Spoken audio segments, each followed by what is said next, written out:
Hello, my name's Ari Solomon, and I'm a member of Bay Area Photographers Collective. I am here to give you a tour of our show, Memento Mori, Memento Vivere. We are in the Marin Art and Garden Center. This is called the studio, this building, and there's a whole bunch of other gardens and a theater and lots of other great stuff to visit when you're here. So this show is curated by Trisha Lagasa Goldberg, and the theme is Memento Mori, Memento Viveris. Memento Mori means in Latin, remember you will die. And the idea is for centuries that artists have made work that contemplates death and the limits of the fact that everybody will eventually die. And there was many classic still lives painted, kind of like this photograph with skulls and bugs and things that are alive and things that are dead. And Memento Vivere is a newer philosophy that also embraces the other half of that, that remember that you will live. So this show is a collaboration with a Japanese group of photographers called Samurai Photo. They're based in Yokohama. This is our second collaboration with them. The first one was in Japan 6 years ago. And I'm going to talk briefly about a few pieces in the show. I don't know about all the pieces. I'm going to start here. Shigeru Yoshida has these photographs of trees. So these are baobab trees from Madagascar. And this is part of an ongoing series where he has documented all kinds of trees in many different contexts. And these are, like many of the Japanese photographers, they use beautiful Japanese photographic papers. And I'm going to talk about this artist is also taking pictures of trees, Miki Kojima. And this is all one tree that had a special meaning for her, and she documented it over different seasons. Let's see, let's move over here. So these photos of water and waterfalls, Hiroaki Hasumi, it's called Shape of Truth, and he talks about meditating in front of a waterfall and how that was inspiring and relating to Zen philosophy for him. And that was part of the inspiration to capture these photographs of waterfalls.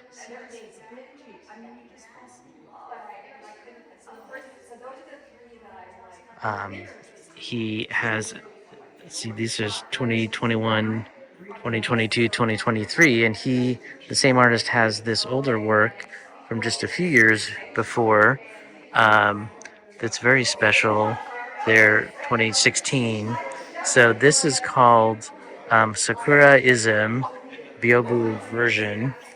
So these are pictures of sakura, of cherry blossoms, and they're not necessarily one photograph, a few photographs together, and they're actually on replicating a traditional Japanese format. These he takes the photographs, he manipulates them to some degree. I'm not exactly sure how much on the computer, and then he has this gold leaf paper made, and then he found an industrial UV ink printer that has white ink, and the ink is directly on the gold. And then he had the screens made, these traditional Japanese screens. This is the last craftspeople in Tokyo area that actually make these byobu style screens. So it's a very special process. He only made 6 of these. And there's also, I don't know exactly the story, but the way the leaves are brown on this side, and there are fresher, newer leaves on this side is a reference to a classic Japanese artwork. And I don't know all the story behind that one. Another one of the Japanese artists, Mariko Masumoto, did this interesting collage work, and it's themed around the way she disposed of her father's ashes. So they're lighter daytime photos and darker nighttime photos.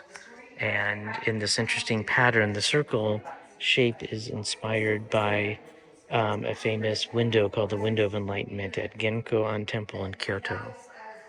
And you can see that the location of the two photos is not necessarily exactly the same, not necessarily aligned exactly, but in the similar spot. Stephen Raskin is in Bay Area Photographers Collective, and he takes aerial photos with a drone. So it looks so abstract, but when you get up to it and there's so much amazing detail in there, you can see pieces of tree, and I believe right in the middle there is a cow, I believe. He calls this piece a gatekeeper. The name of the photograph is Gatekeeper. Again, one of the Japanese artists, Kazuhiro Sasaki.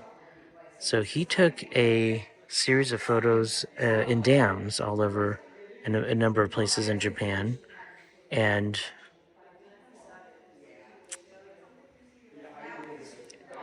talks about how, although they may not protect from every possible natural disaster related to water and storms, they still, his interest is in how they do protect and how the limits of that protection. And this photo in particular is just such a beautiful abstraction and a strange folding of the space. I think this must be a spillway, but also a beautiful abstract view.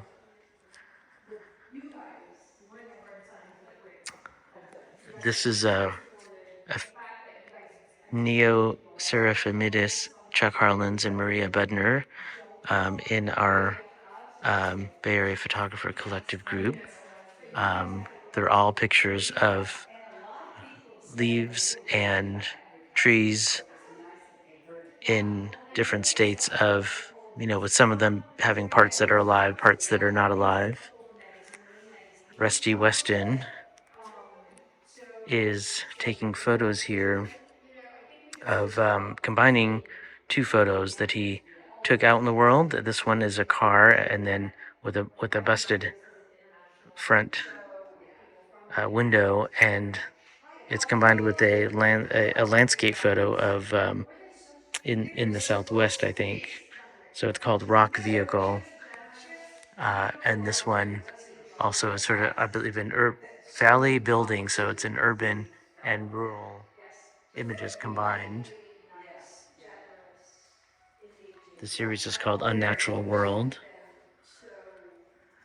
Rose Borden has 4 diptychs, and you can see her name written on here. So she was in the hospital, and part of this series documents her recovery from her time in the hospital.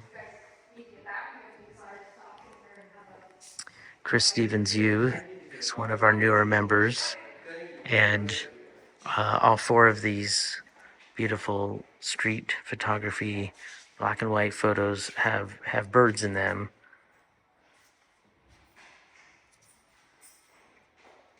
He talks about the intersection of natural and urban worlds is part of his interest. He also does nature photography that is all just animals and without people. Okay, I'm gonna show you some in the back room, and then we'll finish at the front again. I want to mention something about the layout of the show. The curator, Tricia Lagasso Goldberg, the theme of the layout is that there's more of the work about young life and living in the front, and as you go towards the back wall, it's more work about death. So let's see. This is a very special room with. There was an Ikebana artist who came with the Japanese photographers, who's a collaborator with the group, and her name is Koshi Ishizuka, and she took plants that were here and assembled them into this beautiful display, this wild display with these natural lines moving throughout the whole room. And she combined them with these collages that the group did together. So this is called Hokusai by Samurai Photo. So it's one of the famous prints by Hokusai of Mount Fuji. And some of the grid squares are the famous print, and some of the images are photographs from the group. And you can see, like in this square, the photograph of this modern building carries the line of the of Mount Fuji. So, and then this one is the Great Wave, is another famous print. Okay, they're closing the gallery, so we have just a minute here. So Anthony Delgado had photos in the front there, and there's another beautiful photo of flowers that are past their prime. In the middle of this room is my installation. My name's Ari Solomon. So this is called 6 Feet Apart Memorial. I've been documenting these marks that were on the ground, telling us all to stand 6 feet apart from each other, social distancing for COVID. I've been documenting these images for a long time, and in this installation, I've gathered the 12 of the images that are in the shape of 2 feet, and a number of the images that are in X or a cross shape. And the ones here in the middle, I've turned them into sculptures. I've made concrete out of a custom shaped mold. So I took a picture of these pieces of tape on the ground, and then I made a mold and I cast it in concrete, different colors of concrete, and have, as if they were cut out of the ground. I've been obsessively documenting these marks for years now. I kind of think of myself as taking on the persona of an alien who's trying to document around the world why all these marks appeared all at once everywhere around the earth. And in this particular installation, I call this memorial because it visually references headstones. And I've assembled it like this to reference things like mandalas or Stonehenge, a kind of ritual kind of space. Okay. Hiroyasu Sato, one of my favorite pieces in the show. So this is called Light in the Dark 12. And it looks, I don't know if you're going to see on the video here, it almost looks like nothing, but it's a picture of water. If I get close, maybe you can see. It's like ripples on a lake. Not sure if you can even see that, but it's part of the series about water. And it's very minimalist and very beautiful. Okay, they're closing up, so we'll talk about a couple more. Steve Goldman and Ellen Connor are also doing aerial photography. This is called Explosion, and this is the landscape. So the series is called Bayscapes, and they are pictures of San Francisco Bay, in the southern part of the bay. There's salt harvesting, and so it's a natural but also an industrial landscape. And I believe this is actual salt that's harvested, so seen from hundreds of feet above. And these are tire tracks. Beautiful, beautiful abstract photo. I mentioned how the series, the show goes from living things to stories more about death. Alison Taggart Barone, she did this series about her mom's ashes after her mom was cremated, and the text talks a bit about her sometimes difficult relationship with her mother. I'm going to mention, this Ikebana was done as a performance. This was assembled during the opening ceremony of the show. So it's great to have that there. We have a series of catalogs and a bunch of brochures available with lots more info. And let's go look at least one other piece. Arthur Cohen has these beautiful prints that of natural landscapes, and the print is wrapped around the edge. He makes these frames himself. They're just very, very beautifully presented, beautiful photos. Motoko Sato also makes these great handmade books with these natural scenes. And I will just end with this piece, which is lotus flowers. So this Japanese artist, his name is Koji Murata, and he was inspired again with Buddhist philosophy to explore the lotus. So this is a series of different photos that are all stitched together seamlessly so that it looks like one big lotus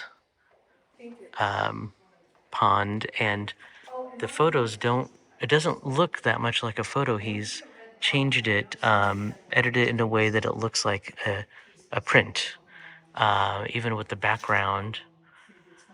And it's printed on paper right on the wall. It's really beautiful, and the scale of it is really stunning.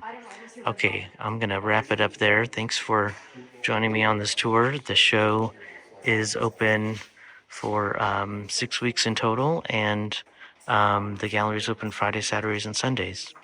Thank you.